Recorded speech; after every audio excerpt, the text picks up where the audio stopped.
주님의 말씀입니다. 경청하십시오.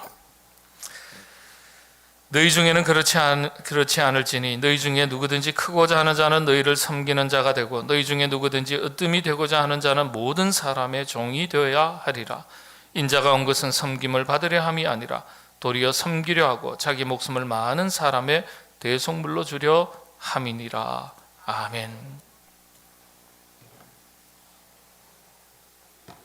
나는 누구인가? 이 질문에 신학자이자 철학자인 폴 틸리히라는 분이 계신데, 이분이 이렇게 이야기했습니다. 인간은 관계성 속에서 자기를 발견한다 그랬습니다. 관계성 속에서 자기를 발견한다. 내가 누구인지를 안다는 거예요. 이분이 내 아버지라는 것을 알면 내가 자녀인 것을 알게 되고 부모, 자녀의 관계가 형성이 되는 거예요. 여성을 보면서 남성은 내가 남성인 줄 압니다.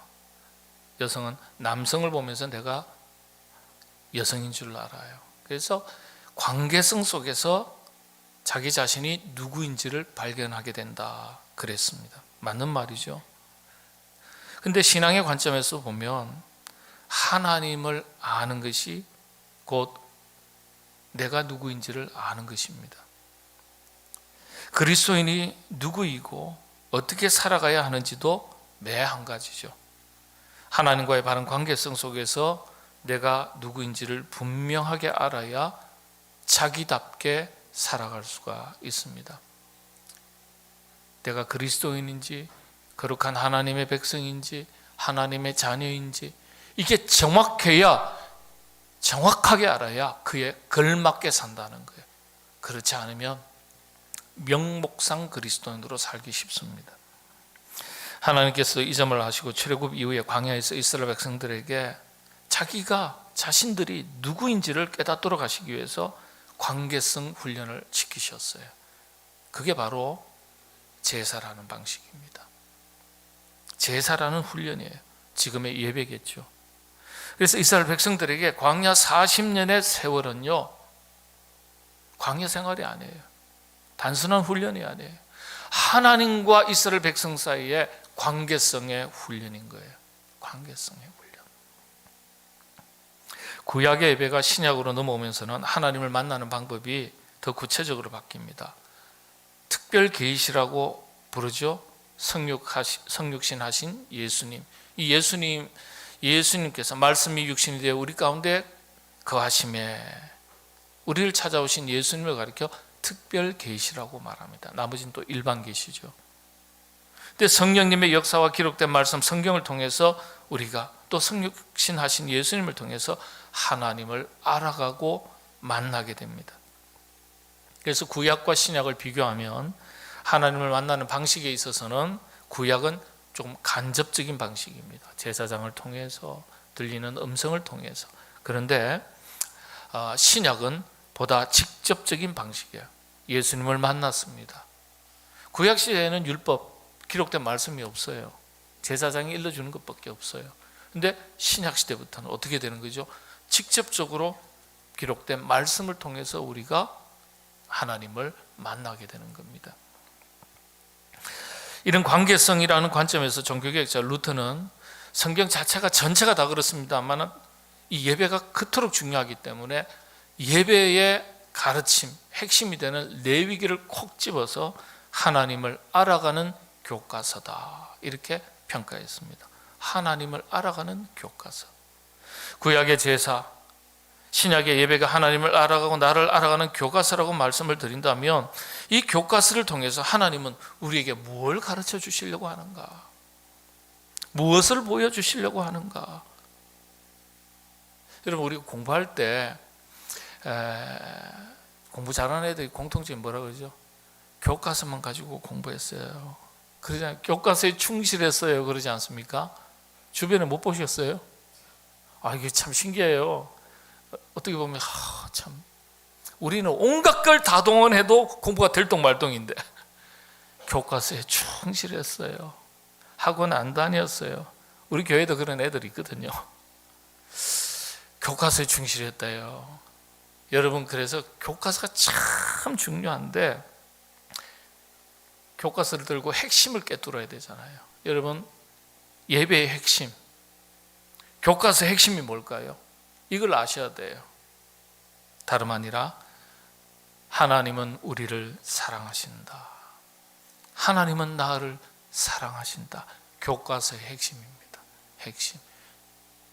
그래서 우리가 예배를 통해서, 하나님의 말씀을 통해서, 예수 그리스도를 통해서 우리를 향하신 하나님의 사랑을 읽어내지 못하면 교과서를 잘못 읽은 거예요.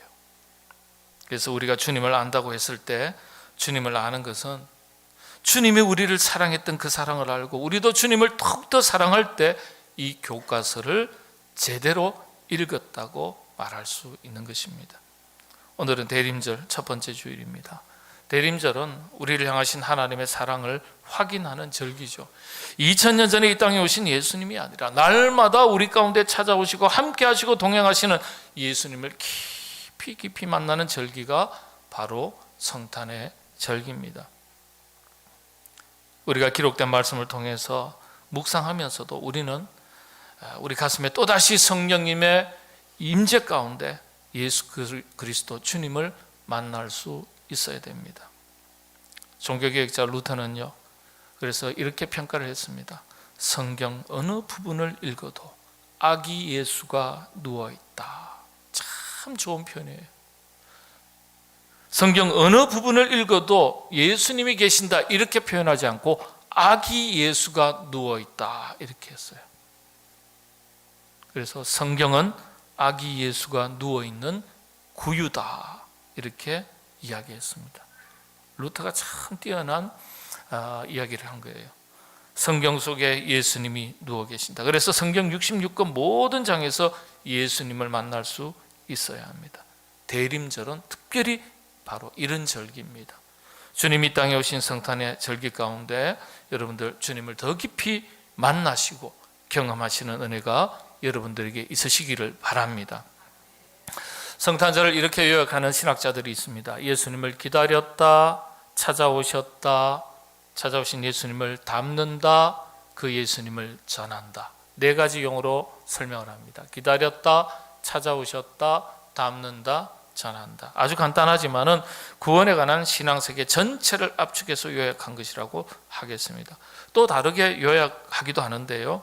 다분히 신학적인, 학문적인 표현입니다. 어떻게 표현할까요? 우리 가운데 오셨다, 십자가를 지셨다, 부활하셨다, 다시 오실 것이다. 이 성경의 기독교 사상의 모든 내용을 딱 네 가지로 정리하면 이 네 가지입니다. 이 틀을 벗어나는 게 아무것도 없어요. 그래서 신학적인 딱딱한 용어지만은 이렇게 표현합니다. 성육신 사건, 십자가 사건, 부활 사건, 재림 사건입니다. 이 네 가지에 대해서 이해를 정확하게 하시면 하나님의 세계에 대해서, 전체 신앙의 세계에 대해서 기둥이 딱 자리 잡는 겁니다. 너무너무 중요한 거예요.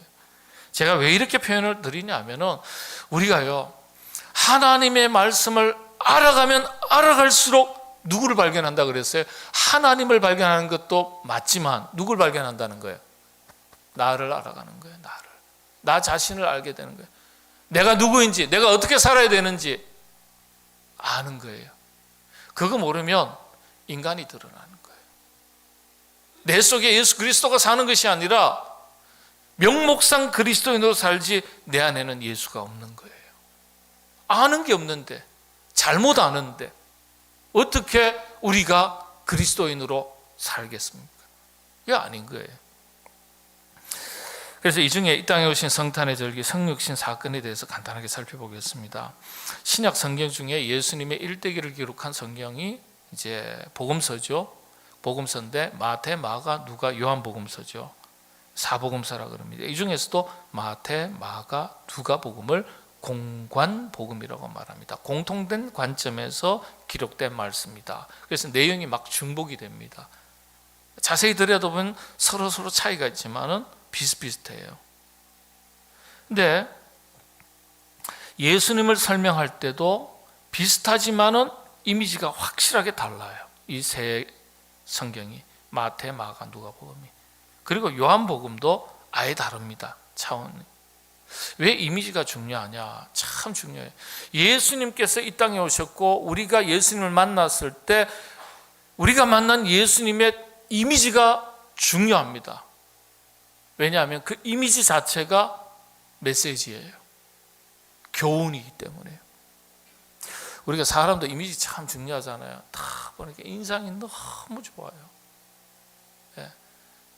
인상이 너무 좋은데 만나니까, 사귀어 보니까, 대화해 보니까 더 좋아. 이런 분 여러분 많이 만나시게 되기를 바랍니다. 예. 여러분 아내와 남편이 그런 분 되시기를 바랍니다. 예. 마음에 안 드세요? 실패했다고 생각하세요? 고쳐서 쓰세요. 그냥 참고 쓰시고. 여러분들 좋은 사람 만나는 게 행복입니다. 그런데 이미지가 참 좋은데 좀 알아가니까 영 시원찮아요. 그런 사람이 있을까요? 없을까요? 있어요. 많이 없으시기를 바랍니다. 많이 없으시기를. 많이 있는가 보네요. 그런데 처음에 보니까 인상이 이게 막 얘기하죠. 인상이 엉망이에요. 예. 인상이 별로예요. 그런데 사귀어 보니까 참 좀 좋아요. 그런 분도 계시죠. 인상은 차원 이상 좋은데 가면 갈수록 안 좋아요. 이런 분도 계시고, 인상이 좋은데 끝까지 좋은 분이 계시고, 인상이 고약한데 알아가면 알아서 더 고약해. 최악이죠. 그런 분은 가급적 안 만나시게 되기를 바랍니다. 예? 이미지가 참 중요해요. 근데 여러분, 이 이미지가요, 예수님께서 이 땅에 찾아오셔가지고 우리 인간들을 만나 주시는데 가장 먼저 보여주신 예수님의 자신의 이미지가 뭘까요? 이게 정답이에요. 이게 굉장한 핵심 메시지예요. 영적인 교훈이에요. 예수님께서, 우리도 그렇지 않습니까? 누구에게 내 자신을 드러내고 소개하고 보여줄 때 많은 이미지가 있는데 그 중에서 어떤 걸 보여주고 싶으십니까? 제일 좋은 걸 보여주고 싶으세요. 그렇지 않습니까? 예수님께서 많은 이미지가 있는데 그 중에서 제일 중요한 것을 먼저 보여주시는 거예요.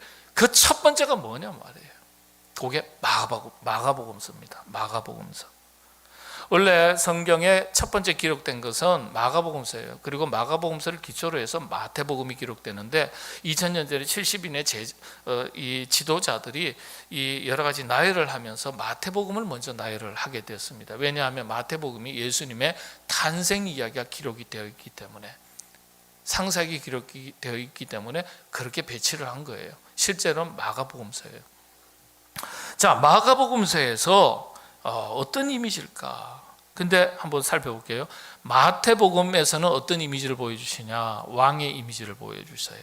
이 땅에 왕으로 오신 예수님. 마가복음서는요, 섬기는 예수님, 섬기는 종의 이미지. 그리고 누가복음서는 인간 예수, 예수님의 참 따뜻한 인간적인 면, 인성을 보여주세요. 인간 이미지.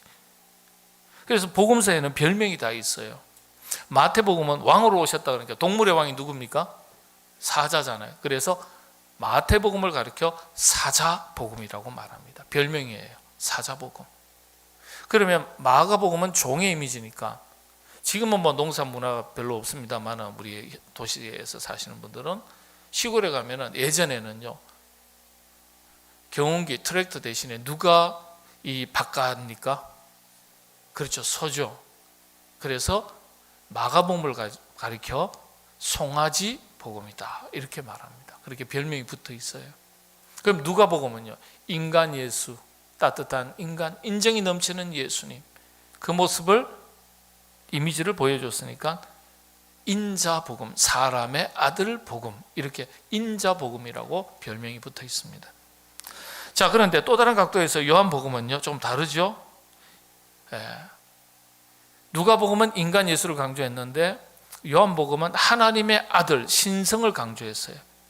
그래서 인간과는 좀 차원이 다른 면을 강조했는데 무엇으로 강조했을까요? 부활의 능력, 영적인 면, 뭐 이런 것들을 강조하다 보니까, 여러분들 새가 날아가면요, 우리가 사람이 하늘을 날 수 있습니까? 없습니까? 날 수가 없어요. 높이 높이 나는 새, 대표적인 새 중의 왕이라 그러면 독수리죠. 그래서 요한복음을 가리켜 독수리 복음 이렇게 말합니다. 독수리 복음. 이렇게 별명이 붙어 있습니다. 그러니까 이 조금 더 풀어서 설명을 드리면요, 마가복음서는 첫 번째 우리들에게 보여주신 예수님의 자신의 이미지예요. 많고 많은 나는 너희들의 왕이야, 이렇게 보여주셔도 되고, 나는 너희와 똑같이 너희의 형편과 처지를 함께 아파하고 함께 먹고 함께 마시고 함께 우는 따뜻한 마음을 가진 인간 예수야, 그래 보여주셔도 돼요. 그리고 나는 하나님의 아들이야, 요한복음을 먼저 보여주셔도 돼요. 그런데 마가복음이 먼저예요. 종의 이미지예요. 묵묵하게 일하는 송아지처럼, 소처럼 자기 자신을 희생하는, 여기에 메시지가 있습니다. 참 귀한 거죠. 우리가 이 부분에 대해서 주목할 필요가 있는데, 이게 영적인 교훈인데, 사실 예수님께서 이 땅에 오셔서 첫 번째 하신 일이 무엇인지를 보더라도 이 이미지를 정확하게 알 수 있어요. 예수님께서 이 땅에 오셔서 가장 먼저 하신 일이 뭡니까? 제자들을 불러 모으시는 거예요. 제자들을.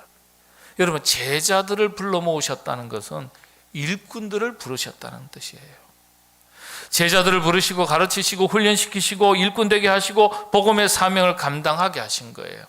그래서 예수님 자신도 종의 형체를 가져서 겸손한 일꾼의 모습으로 오셨고, 오셔서 가장 먼저 하신 일도 역시 일꾼을 찾으시고 부르시고 훈련시키시는 일을 하신 거예요. 그래서 성탄의 절기를 맞이해서 우리가 성육신 하신 예수님, 이 땅 가운데 우리 가운데 찾아오신 예수님을 우리가 생각할 때 가장 먼저 만나야 될 예수님의 모습은 예수님의 종의 모습, 섬기는 예수님을 가장 먼저 만나셔야 돼요. 네? 예수님께서도 초기에 제자들을 불러 모으시고 이걸 가르쳐 주셨어요. 종이 되어야 한다, 잘 섬겨야 된다, 겸손해야 된다. 그게 오늘 마가복음서입니다. 예수님께서 이 땅에 오셔서 제자를 찾으시고 불러 모으신 다음에 첫 번째 하신 말씀을 요 말씀이라고 그렇게 평가하는 학자들이 많아요. 너희 중에는 그렇지 않을지니 너희 중에 누구든지 크고자 하는 자는 너희를 섬기는 자가 되고, 너희 중에 누구든지 으뜸이 되고자 하는 자는 모든 사람의 종이 되어야 하리라. 인자가 온 것은 섬김을 받으려 함이 아니라 도리어 섬기려 하고 자기 목숨을 많은 사람의 대속물로 주려 함이니라. 사도 바울도요, 예수님의 모습을 너무나도 정확하게 설명하고 있습니다.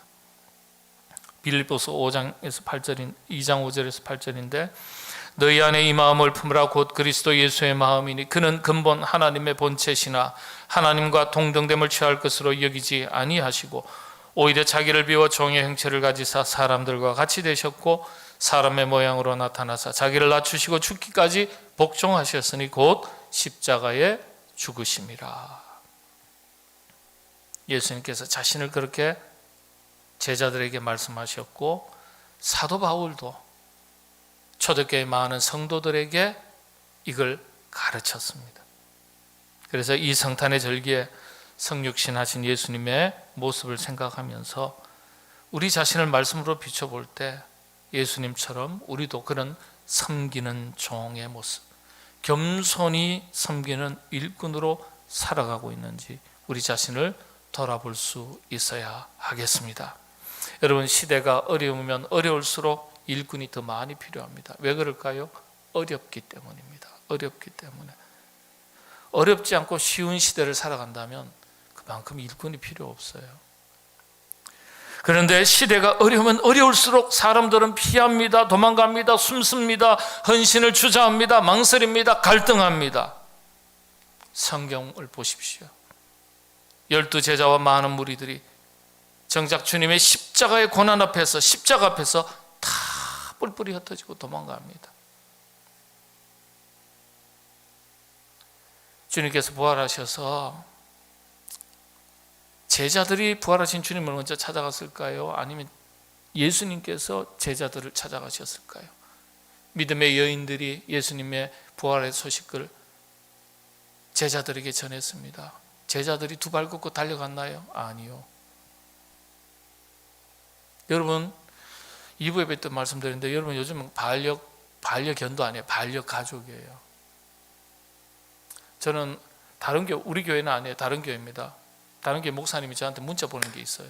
아직도 그거 가지고 있습니다. 신방을 와달래요. 장례 예배 드려달래요. 반려가족의 예배를 드려달래요. 반려견 영까지 한 사진, 영정사진까지 놓고요. 예배 드려달래요. 그래서 이거 어떻게 하면 좋겠냐고 그랬어요. 예수님께 물어봐라 그래요. 위로하는 거니까 가서 이 세상살이에 미물이지만은 참 아름다운 세상 속에서 마음속에 기쁨을 누릴 수 있었던 그런 동물이지만은 그게 상실감이 있는 거니까 그 자리에 예수님이 들어가 주셔서 위로해 주시고 세상에 썩고 없어질 것에 마음 빼앗기지 말고 영원히 변치 않는 하나님이 그 중심에 있어서 주의 영광 위에서 살아가도록 권면하고 위로해 주는 게 필요하니까 예배 드려주세요. 그 예배 안 드리면 어떻게 되겠어요? 교회 떠나요. 우리는 강아지로 생각하지만 그분은 가족으로 생각하기 때문에 그것도 예배를 드려달라고 그런 거예요. 그 사진 올려드릴까 하다가 말았어요. 제가. 그런데 죽었던 개가 벌떡 일어났다고 생각해 보세요. 죽은 줄 아는데. 그러면 주인이 어서 달려갈 거예요. 어서 달려갈 거예요.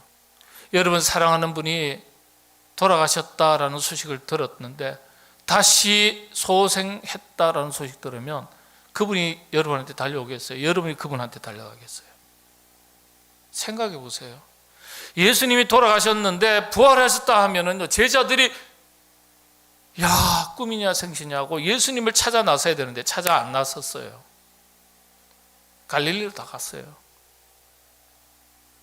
오죽했으면 예수님께서 제자들을 찾아 나서셨을까요? 예? 어디로 갔는지. 그런 제자들을 다시 부르시는데 어떻게 부르시느냐? 이에 예수께서 이르시되 무서워하지 말라. 가서 내 형제들에게 갈릴리로 가라 하라. 거기서 나를 보리라 하시니라. 갈릴리가 있으라. 내가 갈게. 갈릴리에서 만나자. 갈릴리에서 의도가 있으신 거예요. 갈릴리는 예수님께서 제자들을 부르셨던 첫 번째 현장 아니겠습니까? 처음 만났던 곳이에요. 내가 너로 사람을 낚는 어부가 되게 하리라 이렇게 말씀하시면서 만나시고 12 제자 공동체를 이루신 곳인데 갈릴리에서 만나자 이게 무슨 뜻일까요? 섬김의 종으로 이 땅에 오셨던 주님께서 초청하시는 거예요. 다시 초청하시는 거예요. 처음 만났던 것처럼 우리 그렇게 만나자. 하나님 나라를 위해서 너도 나와 같이 섬기는 자가 되자. 하나님 나라의 일꾼이 되자. 종으로서 복음을 위하여 하나님의 나라를 위하여 섬기는 자가 되자. 자기 십자가를 지고 나를 따르라. 다시 초청하시는 주님의 말씀입니다. 종은 주인을 위해서 사는 사람 아니겠습니까?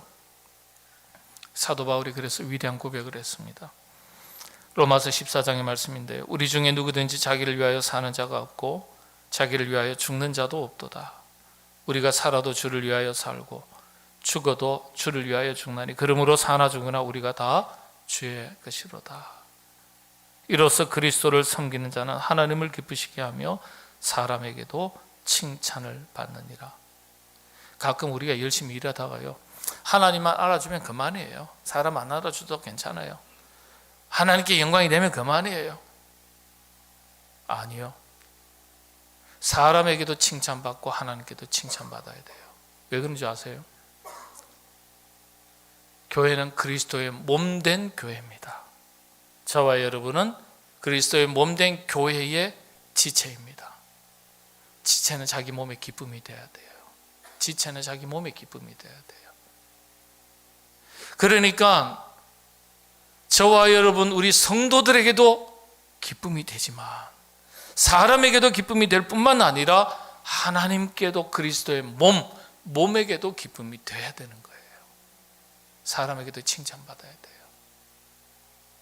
하나님께도 칭찬받아야 돼요. 교회가 그래서 세상에서도 칭찬받아야 돼요. 아이고 저 사람이 무슨 교회 다니냐,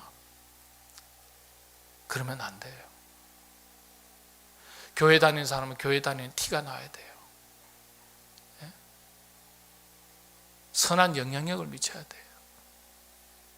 교회 안에서만 그리스도인으로 살아가면 교회 안에 갇히는 거예요. 세상이 열려 있어야 돼요.